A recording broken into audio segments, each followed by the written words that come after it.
Hello NEET aspirants.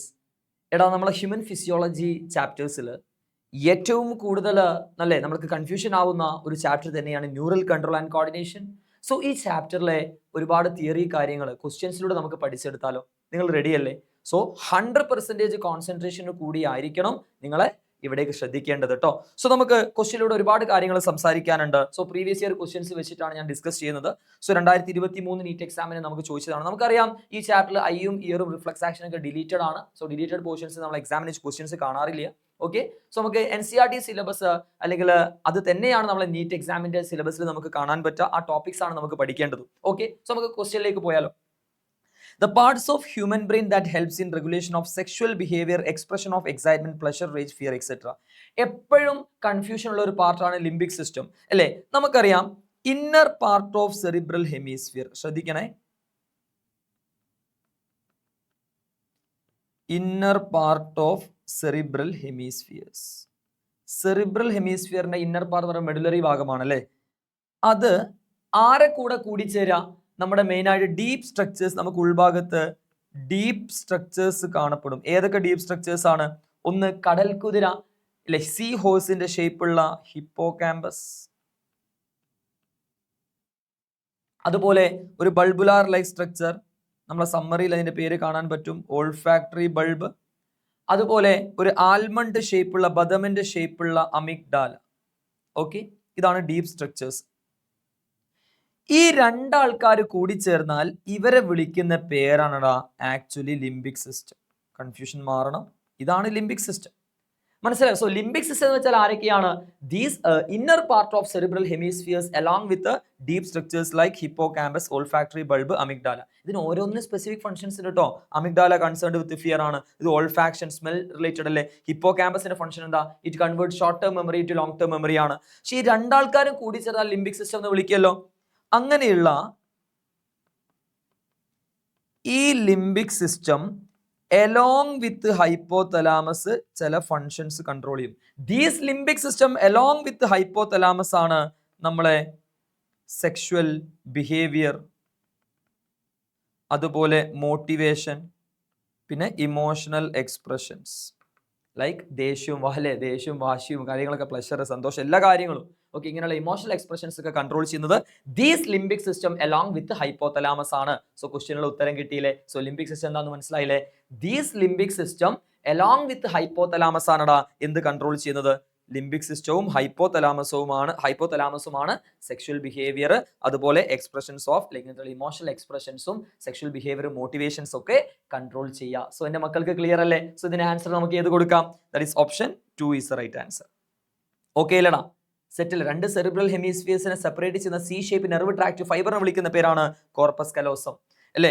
Relay സ്റ്റേഷനിലെ thalamus, that is coordinating centre for sensory and motor signalling അല്ലേ? Corpora ക്വാഡ്രിജമിന് എന്താ? Mid ബ്രെയിന്റെ dorsal സൈഡിൽ 4 ലോബുലാർ സ്വെല്ലിംഗ് ഉണ്ട്. ഓഡിയോ വിഷ്വൽ റിഫ്ലക്സിന് സഹായിക്കുന്നു. That is corpora quadrigemina. ഇത് നമ്മളിപ്പോൾ സംസാരിച്ചു. ബ്രെയിൻ സ്റ്റെം ആരാ? നമുക്ക് വഴിയെ സംസാരിക്കാനുണ്ട്. സോ നെക്സ്റ്റ് ക്വസ്റ്റ്യൻ 2023 ചോദിച്ച അടുത്ത ക്വസ്റ്റ്യൻ എന്താ? Brain stem of human brain consist of. ഒരു ഹ്യൂമൻ ബ്രെയിന്റെ ബ്രെയിൻ സ്റ്റെമിൽ ആരൊക്കെയാണ് ഉണ്ടാവുക എന്ന് അല്ലേ? നമുക്കറിയാം, ഇങ്ങനെ വന്നു കഴിഞ്ഞാൽ ഇങ്ങനെ സ്ട്രക്ചേഴ്സ് ഒക്കെ പഠിച്ചിട്ടുണ്ടോ? ഇവിടെ മിഡ് ബ്രെയിൻ ആണ്, ഇത് പോൺസ് ആണ്, ഇത് മെഡുല ഒബ്ലോങ്കറ്റ ആണ്. അപ്പൊ ഇതല്ലേ ഒരു സ്റ്റെം ഫോം ചെയ്യുന്നത്. സോ ബ്രെയിൻ സ്റ്റെമിൽ ആരൊക്കെ ഉണ്ടാവും? Brain stem is equal to ആരൊക്കെ ഉണ്ടാവും? മിഡ് ബ്രെയിൻ ഉണ്ടാവും, പോൺസ് വരോളി എന്നാ വിളിക്കുക, അതുപോലെ മെഡുല ഒബ്ലോങ്കറ്റയും ഉണ്ടാവും. അതല്ലേ ബ്രെയിൻ സ്റ്റെം ഫോം ചെയ്യുന്നത്? മിഡ് ബ്രെയിനും പോൺസ് വരോളിയും മെഡുല ഒബ്ലോങ്കറ്റയും കൂടി ചേർത്തലാണ് ആ സ്റ്റെം ഫോം ചെയ്യുക. അതിനെ ബ്രെയിൻ സ്റ്റെം എന്നാണ് വിളിക്കാൻ. Medulla oblongata directly connect to spinal cord അല്ലേ? ശരിയല്ലേടാ? സോ മിഡ് ബ്രെയിൻ ഉണ്ടാവും, പോൺസ് ഉണ്ടാവും, മെഡുല ഒബ്ലോങ്കറ്റ ഉണ്ടാവും. അപ്പൊ തന്നെ ആൻസർ കിട്ടി. That is option 1 is the right answer. Simple അല്ലേടാ? അടുത്ത ക്വസ്റ്റ്യനിലേക്ക് പോവാം നമുക്ക്. Yes, select the incorrect statement regarding synapses. സിനാപ്സിനെ കുറിച്ച് ഇൻകറക്റ്റ് സ്റ്റേറ്റ്മെന്റ് ഏതാണെന്ന് ചോദിച്ചത്. 2 ന്യൂറോൺസിന്റെ ഇടയിലുള്ള ആ ജംഗ്ഷനെ വിളിക്കുന്ന പേരല്ലേ സിനാപ്സ് അല്ലേ? ആ സിനാപ്സിന് തൊട്ട് മുന്നേ ഉള്ളത് സിനാപ്റ്റിക് നോബിന്റെ മെംബ്രെയിൻ ആയതുകൊണ്ട് പ്രീ സിനാപ്റ്റിക് മെംബ്രെയിൻ എന്ന് വിളിക്കും. സിനാപ്സ് ജംഗ്ഷന് ശേഷമുള്ളത് ഡെൻഡ്രേറ്റഡ് മെംബ്രെയിൻ ആയതുകൊണ്ട് പോസ്റ്റ് സിനാപ്റ്റിക് മെംബ്രെയിൻ എന്ന് വിളിക്കും. ഈ 2 മെംബ്രെയിന്റെ ഇടയിലുള്ള സ്പേസിന്റെ ഗ്യാപ്പിനെ നമ്മൾ ക്ലഫ്റ്റ് എന്നല്ലേ വിളിക്കുക. അവിടെയാണ് ഏറ്റവും കൂടുതൽ നമുക്ക് ഏത് അയോൺ കാണുക? കാൽഷ്യം അയോണിന്റെ പ്രസൻസ് ഉണ്ടാവുക. ഈ സ്പേസിലാണ് ഏറ്റവും കൂടുതൽ കാൽഷ്യം അയോണിന്റെ പ്രസൻസ് നമുക്ക് ഉണ്ടാവുക. സോ ഇവിടെ ഇൻകറക്റ്റ് സ്റ്റേറ്റ്മെന്റ് കാണാനല്ലടാ ഇവർ നമ്മളോട് പറഞ്ഞിട്ടുള്ളത്, തെറ്റായ സ്റ്റേറ്റ്മെന്റ് ആണ് കാണേണ്ടത് കേട്ടോ. സോ നമുക്ക് ക്വസ്റ്റ്യൻ ഒന്ന് വായിച്ചു നോക്കിയാലോ? എന്റെ മക്കൾ ഓക്കെ അല്ലേ? Impulse transmission across a chemical synapse is always faster than that across an electrical synapse. എടാ ഇലക്ട്രിക്കൽ എന്താണെങ്കിലും ഇലക്ട്രിക്കൽ ആക്ഷൻ ഫാസ്റ്റ് അല്ലേ, കെമിക്കൽ സിനാപ്സ് സ്ലോ അല്ലേ? ഇവിടെ കൊടുത്തിരിക്കുന്നത് കെമിക്കൽ സിനാപ്സ് ഫാസ്റ്റർ ആണ് ഇലക്ട്രിക്കൽ സിനാപ്സിനെ കാട്ടിയെന്ന്. ആ സ്റ്റേറ്റ്മെന്റ് തെറ്റല്ലേ? സോ ഇൻകറക്റ്റ് സ്റ്റേറ്റ്മെന്റ് ചോദിച്ചപ്പോൾ ആദ്യം തന്നെ ആൻസർ നമുക്ക് കിട്ടി. പക്ഷെ ചാടി കയറി ചെയ്യല്ലേ, ചിലപ്പോൾ ചില കേസിലൊക്കെ both A and B incorrect എന്നൊക്കെ നമുക്ക് അടിയിൽ ഓപ്ഷൻ ഉണ്ടെങ്കിൽ നമ്മൾ അല്ലേ കുടുങ്ങിപ്പോവും. സോ അടുത്ത സ്റ്റേറ്റ്മെന്റ്സ് ഒക്കെ ശരിയാണോ നമുക്ക് നോക്കാം. Membranes of presynaptic and postsynaptic neurons are in close proximity in electrical synapse. Electrical സിനാപ്സിന്റെ കേസിൽ രണ്ട് ന്യൂറോണിന്റെ മെംബ്രെയിൻ ഇങ്ങനെ അടുത്തിട്ടുണ്ടാവുക. അപ്പോൾ ഒരു ന്യൂറോണിൽ ഇമ്പൾസ് വന്നാൽ തന്നെ അടുത്ത ആൾ അറിയും. സിംഗിൾ ആക്സോൺ ആയിട്ട് വർക്ക് ചെയ്യുന്ന NCERT കൊടുത്തില്ലേ? അല്ലെ, ഒരാളിൽ രണ്ടാൾക്കാർ ഇങ്ങനെ ചേർന്നിരിക്കുന്നു, ഒരാളെ പോക്കറ്റിലുള്ള മൊബൈൽ വൈബ്രേറ്റ് ചെയ്തു, അപ്പൊ മറ്റാൾ അറിയില്ല. അതുപോലെയാണ് ക്ലോസ് ഇരിക്കുന്നത് കൊണ്ട് അവിടെ ന്യൂറോ ട്രാൻസ്മിറ്ററിന് ആവശ്യമില്ല അടുത്ത ആൾ അറിയിക്കാൻ, ഗ്യാപ്പില്ല, ക്ലഫ്റ്റ് സ്പേസ് കുറവാണ്, 0.something നാനോമീറ്റർ ഒക്കെയാണ് കേട്ടോ. കെമിക്കൽ സിനാപ്സിന്റെ കേസിൽ 10 to 20 നാനോമീറ്റർ ഉണ്ടാവും, ഇത് അത്രയൊന്നുമില്ല. അപ്പൊ ആ സ്റ്റേറ്റ്മെന്റ് ശരിയാണ്. Electrical current can flow directly from one neuron into other across electrical synapse. അല്ലെ, ഒരൊറ്റ സിംഗിൾ ആക്സോൺ ആയിട്ട് കൊടുക്കുന്ന NCERT കൊടുത്തു, ശരിയാണ്. കെമിക്കൽ സിനാപ്സിന് ന്യൂറോ ട്രാൻസ്മിറ്റർ റിക്വയർമെന്റ് ഉണ്ട്, ഇലക്ട്രിക്കൽ സിനാപ്സിന് റിക്വയർമെന്റ് ഉണ്ടോ? ഇല്ല. സോ ഇൻകറക്റ്റ് സ്റ്റേറ്റ്മെന്റ് ഏതാണ്? ഇതാന്ന് മനസ്സിലായി. കാരണം എന്താ? ഇലക്ട്രിക്കൽ സിനാപ്സ് ആണ് ഫാസ്റ്റർ, കെമിക്കൽ സിനാപ്സിന് ആക്ഷൻ സ്ലോവർ ആണെന്ന കാര്യം മനസ്സിലാക്കുക. ഓക്കെ അല്ലേടാ, സെറ്റ് അല്ലേ? സോ നമുക്ക് നെക്സ്റ്റ് ക്വസ്റ്റ്യൻ 2022 നീറ്റ് എക്സാമിന് ചോദിച്ചതാണ്. ഇത് നമ്മൾ ക്ലാസിഫിക്കേഷൻ ഓഫ് ന്യൂറോൺസിൽ പഠിക്കുന്നുണ്ട് അല്ലെ, based on number of axons and dendrites. ശരിക്കും ഡെൻഡ്രൈറ്റിന്റെ നമ്പറിലാണ് വ്യത്യാസം. ആക്സോൺ ഉണ്ടെങ്കിൽ ഒരു സെൽ ബോഡി ഉണ്ടാവും, അതൊക്കെ കോമൺ ആണ്. അപ്പൊ ഡെൻഡ്രൈറ്റിന്റെ നമ്പറിലാണ് ശരിക്കും വ്യത്യാസം വരിക അല്ലെ. അങ്ങനെ നമ്മൾ പഠിക്കുന്നുണ്ട് unipolar neuron, bipolar neuron and multipolar neuron. എടാ യൂണിപോളാർ എന്ന് വെച്ചാൽ എല്ലാവർക്കും എത്ര ആക്സോണാ? ഏത് ന്യൂറോൺ ആണെങ്കിലും ഒരു ആക്സോൺ. അപ്പൊ സെൽ ബോഡി ഉണ്ടാവും, നമ്മൾ അസ്യൂം ചെയ്യണം. അപ്പൊ യൂണി എന്ന് വെച്ചാൽ ഒന്നല്ലേ, ഇവിടെ ഒന്ന് ഓൾറെഡി ഫോം ചെയ്തു. അപ്പൊ അതായത് അവർക്ക് ഡെൻഡ്രൈറ്റ് ബ്രാഞ്ചസ് ഇല്ല, ഒരു സെൽ ബോഡി ഉണ്ട്, ഒരു ആക്സോണും ഉണ്ട്. ഇങ്ങനെ ഡെവലപ്പ് ചെയ്ത് വരുന്നേ ഉള്ളൂ. അപ്പൊ എവിടെയാ കാണാ? ഉണ്ടായി വരുന്നേ ഉള്ളൂ. അപ്പൊ യൂണിപോളാർ ന്യൂറോൺ എവിടെയാ കാണാ? എംബ്രിയോണിക് സ്റ്റേജിലല്ലേ. ബൈപോളാർ എന്ന് വെച്ചാൽ അവിടെ ബൈ രണ്ടല്ലേ, 1 ഉണ്ട്. അപ്പൊ ഒരു ഡെൻഡ്രൈറ്റ് ബ്രാഞ്ച് വന്നിട്ടുണ്ട്. എവിടെയാ കാണാ? Bipolar neurons retina of an I അല്ലെ. മൾട്ടിപോളാർ നമ്മൾ സാധാരണ പഠിക്കുന്ന ന്യൂറോൺസ് ആണ്. ഇങ്ങനെ ഒരുപാട് ബ്രാഞ്ചസ് ഉണ്ടാവും, 2ൽ കൂടുതൽ, മോർ ദാൻ 2 ഡെൻഡ്രൈറ്റ്സ് ഉണ്ടാവും സെൽ ബോഡിന്റെ ഇതിൽ, ഇങ്ങനെ ഉണ്ടാവും അല്ലേ. ദാറ്റ് ഈസ് ഏതാണ് നമുക്ക് പറയാൻ പറ്റുക? സെറിബ്രൽ കോർട്ടെക്സിലൊക്കെ മെയിൻ ആയിട്ട് സെറിബ്രൽ കോർട്ടെക്സ്. ഇനി ചില ന്യൂറോൺസിന് മൈലിൻ ഷീത്ത് ഉണ്ട്, ചില ന്യൂറോൺസിന് മൈലിൻ ഷീത്ത് ഇല്ലാത്ത ന്യൂറോൺസും ഇല്ലേ. മൈലിൻ ഷീത്ത് ഉള്ള ന്യൂറോൺസിനെ myelinated nerve fibre, myelinated neuron എന്ന് വിളിക്കാം. മൈലിൻ ഷീത്ത് ഇല്ലാത്തതിനെ അൺമൈലിനേറ്റഡ് അല്ലെങ്കിൽ നോൺ മൈലിനേറ്റഡ് എന്ന് വിളിച്ചൂടെ. അപ്പൊ മൈലിൻ ഷീത്ത് ഇല്ലാത്ത ന്യൂറോൺസ് ആരാണ്? അൺമൈലിനേറ്റഡ്. ദാറ്റ് ഈസ് മെയിൻ ആയിട്ട് ഏതാണ്? അവര് autonomous and somatic neural system, peripheral nervous system ആണ്. ഓക്കെ, ഇവിടുന്ന് ഒറിജിൻ ചെയ്യുന്ന പെരിഫറലിന്റെ ഭാഗമായിട്ട് വരുന്ന ക്രേനിയൽ നെർവും സ്പൈനൽ നെർവ്സും ഇല്ലേ. ക്രേനിയൽ നെർവ്സ് 12 പെയർസും സ്പൈനൽ നെർവ്സ് 31 പെയർസ് അല്ലേ, അവർക്ക് മൈലിൻ ഷീത്ത് ഉണ്ട് കേട്ടോ. സോ നമുക്ക് ഓപ്ഷനിലേക്ക് ജസ്റ്റ് ഒന്ന് പോയി നോക്കിയാലോ, ക്വസ്റ്റ്യനിലേക്ക്. മൾട്ടിപോളാർ ന്യൂറോൺ എവിടെയാണ്? സെറിബ്രൽ കോർട്ടെക്സ് അല്ലേ, സോ 2 കൊടുക്കാം. Bipolar neurons retina of an eye അല്ലേ, ദാറ്റ് ഈസ് 3 കൊടുക്കാം. Myelinated nerve fibre, myelin sheath ഉള്ളത് spinal nerves and cranial nerves ആണ്. സ്പൈനൽ നെർവ്സ് ഉണ്ട്, 31 പെയർസ് ഒക്കെ അല്ലേ സ്പൈനൽ നെർവ്സ്. അൺമൈലിനേറ്റഡ് ഏതാണ്? മൈലിൻ ഷീത്ത് ഇല്ലാത്തത് പെരിഫറൽ ആണ്, that is autonomous and somatic neural system. എന്താണ് സൊമാറ്റിക് ന്യൂറൽ സിസ്റ്റം? സോമേറ്റ് ആൻഡ് സ്കെലറ്റൽ ലേടാ. It transmit nerve impulse from CNS to skeletal muscle and vice versa. Afferent different വരുമല്ലോ. So 2 3 4 1 എന്ന് പറഞ്ഞ option അല്ലേടാ വരാ. 2 3 4 1 2 3 4 1 ഇതല്ലേ ഓപ്ഷൻ വരാ. That is option 4 is right answer. Okay അല്ലേ, സെറ്റ് അല്ലേ? സോ അടുത്ത ക്വസ്റ്റ്യനിലേക്ക് പോവാം. Yes. Which part of the brain is responsible for thermoregulation? എടാ തെർമോ റെഗുലേഷൻ വെച്ചാൽ ബോഡി ടെമ്പറേച്ചർ റെഗുലേഷൻ അല്ലേ. ദാറ്റ് ഈസ് അതുപോലെ urge for eating, drinking, that is hunger centre, thirst centre ആരാണ്? ഹൈപ്പോതലാമസ് ആണ്. ഇയാളല്ലേ ആൻസർ വരിക. ഇയാളെ ഫംഗ്ഷൻ എന്താ? മെഡുല ഒബ്ലോങ്കേറ്റയുടെ ഫംഗ്ഷൻ എന്താ? മെഡുല ഒബ്ലോങ്കേറ്റയുടെ function? Gastric reflex centre, cardiovascular reflex centre, respiratory centre. ഇതാണ് മെഡുല ഒബ്ലോങ്കേറ്റ അല്ലേ. സെറിബ്രത്തിൽ നമുക്ക് മെയിൻ ആയിട്ട് പഠിക്കാനുള്ള സെറിബ്രൽ കോർട്ടെക്സില് ലാർജ് അസോസിയേഷൻ ഏരിയ ഉണ്ട്, നൈദർ സെൻസറി നോർ മോട്ടോർ. അവിടെ നമുക്ക് അവരുടെ ഫംഗ്ഷൻ എന്താ? Memory, communication and inter sensory association അല്ലേ. ഇന്റലിജൻസും തോട്ട്സും ഇതൊക്കെ കാര്യങ്ങളൊക്കെ ഇയാളല്ലേ കൺട്രോൾ ചെയ്ത cerebrum.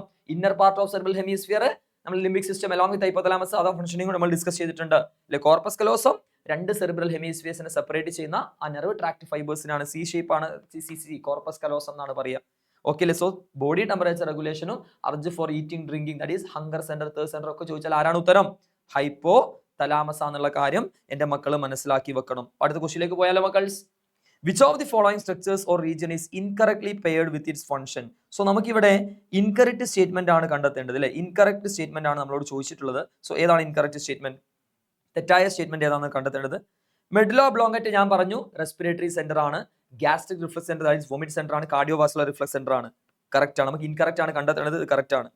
Limbic system consist of fibre tract that interconnect different regions of brain. ഒരുപാട് ബ്രെയിനെ ഇന്റർകണക്ട് ചെയ്യുന്ന റീജിയൻ. ഇത് ആരെ ഫംഗ്ഷൻ ആണെന്ന് അറിയോ? പോൺസിന്റെ ഫംഗ്ഷൻ ആണ്, ലിംബിക് സിസ്റ്റത്തിന്റെ ഫംഗ്ഷൻ അല്ല. സോ ഇൻകറക്റ്റ് ഏതാ നമുക്ക് മനസ്സിലായി. എന്നാൽ അടുത്ത ഓപ്ഷനിലേക്ക് നമുക്ക് പോയാലോ? Hypothalamus production of releasing hormone and regulating temperature. Correct അല്ലേ? റിലീസിംഗ് ഹോർമോൺ, ഇൻഹിബിറ്റിംഗ് ഹോർമോൺ ഹൈപ്പോതലാമസിന്റെ ഹോർമോൺ അല്ലേ? അതുപോലെ ടെമ്പറേച്ചർ റെഗുലേറ്റ് ചെയ്യും. Urge for eating and drinking correct ആണ്. Corpus callosum left right cerebral ഹെമിസ്ഫിയേഴ്സിനെ കണക്ട് ചെയ്യുന്ന ബാൻഡ്, അതായത് നെർവ് ട്രാക്ട് ഫൈബർ ആണ്. കറക്റ്റ് ആണ്. സോ തെറ്റായ സ്റ്റേറ്റ്മെന്റ് ഓപ്ഷൻ 2 അല്ലേ? കാരണം അത് ആരെ ഫംഗ്ഷനാ? പോൺസിന്റെ ഫംഗ്ഷൻ ആണ്. Limbic system along with hypothalamus നമുക്ക് ഫംഗ്ഷൻസ് വേറെ നമ്മൾ ഡിസ്കസ് ചെയ്യുകയും ചെയ്തു. ഓക്കെ, ഇനി വേറൊരു ക്വസ്റ്റ്യൻ ചിലപ്പോൾ ചോദിക്കാം. ഒരുപാട് ന്യൂറോൺസിന് താമസിക്കാൻ സ്ഥലം സൗകര്യപ്പെടുത്തുന്ന ആള്, അത് ബ്രെയിൻ്റെ ഏത് പാർട്ടാണ്? Which part provide additional space for accommodating many more neurons? That is cerebellum. Okay, fibre ട്രാക്റ്റിനെ ഒരുപാട് കണക്ട് ചെയ്തിട്ട് ഒരുപാട് ബ്രെയിൻ്റെ പാർട്ടിനെ ഇന്റർകണക്ട് ചെയ്യുന്ന റീജിയൻ ഏതാണെന്ന് ചോദിച്ചാൽ അത് പോൺസ് ആണ് കേട്ടോ. മിക്ചുരിഷൻ സെന്റർ പോൺസ് ആണ്, നമുക്ക് പഠിക്കാനില്ല. Supporting centre for respiration pons ആണ്. മോഡറേറ്റ് സെന്റർ എന്നൊക്കെ വിളിക്കാറുണ്ട്. അപ്പർ പോൺസ്, ലോവർ പോൺസ് ഒക്കെ അവിടെയുണ്ട്. ന്യൂമോടാക്സിക് സെന്റർ, അപ്ന്യൂസിക് സെന്റർ എന്നൊക്കെ പറയാറുണ്ട്. Switch off point of inspiration and switch off point of expiration എന്നൊക്കെ നമ്മൾ പറയാറുണ്ട് കേട്ടോ. ഓക്കെ, സോ നമുക്ക് അടുത്ത ക്വസ്റ്റ്യനിലേക്ക് പോവാം. Myelin sheath is mainly produced by. ആരാണ് മൈലിൻ ഷീത്തിനെ പ്രൊഡ്യൂസ് ചെയ്യുക?